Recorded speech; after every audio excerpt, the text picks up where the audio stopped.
सुरगुरुं वन्दे जगत्कारणं वन्दे पन्नगभूषणं मृगधरं वन्दे पशूनां पतिं वन्दे सूर्यशशाङ्कवलिनयनं वन्दे मुकुन्दप्रियं वन्दे भक्तजनाश्रयं च वरदं वन्दे शिवं शङ्करम् ॐ मृत्युञ्जयाय रुद्राय नीलकण्ठाय शम्भवे अमृतेशाय शर्वाय महादेवाय ते नमः।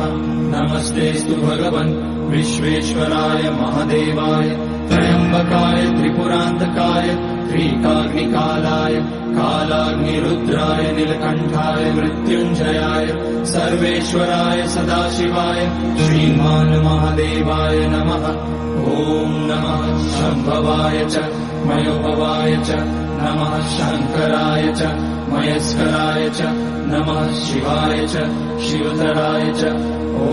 त्र्यम्बकं यजामहे सुगन्धिं पुष्टिवर्धनम् उर्वारुकमिव बन्धनान् मृत्योर्मुक्ष्यमामृतात् नागेन्द्रहाराय त्रिलोचनाय भस्माकराय महेश्वराय नित्याय शुद्धाय दिगम्बराय तस्मै नकाराय नमः शिवाय मन्दाकिनी सलिलचन्दनचर्चिताय नन्दीश्वर प्रणतनाथ महेश्वराय मन्दारपुष्य बहुपुष्य सुपूजिताय तस्मै मकाराय नमः शिवाय शिवाय गौरीवदनाब्जवृन्द सूर्याय लक्षाध्वरनाशकाय श्रीनीलकण्ठाय वृषध्वजाय तस्मै शिकाराय नमः शिवाय वसिष्ठकुम्भोद्भवगौतमाय मुनीन्द्रदेवार्चितशेखराय चन्द्रार्कवैश्वानरलोचनाय तस्मै वकाराय नमः शिवाय